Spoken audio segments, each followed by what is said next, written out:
சபரிமலை ஐயப்பனை வழங்கிடுவோமா?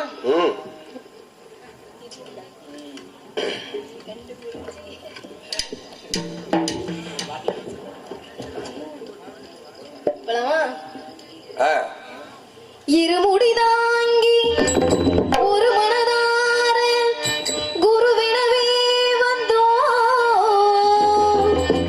இருவினை தீர்க்கும் யமுனையும் வெல்லும் உன் திருவடியை காண வந்தோம்.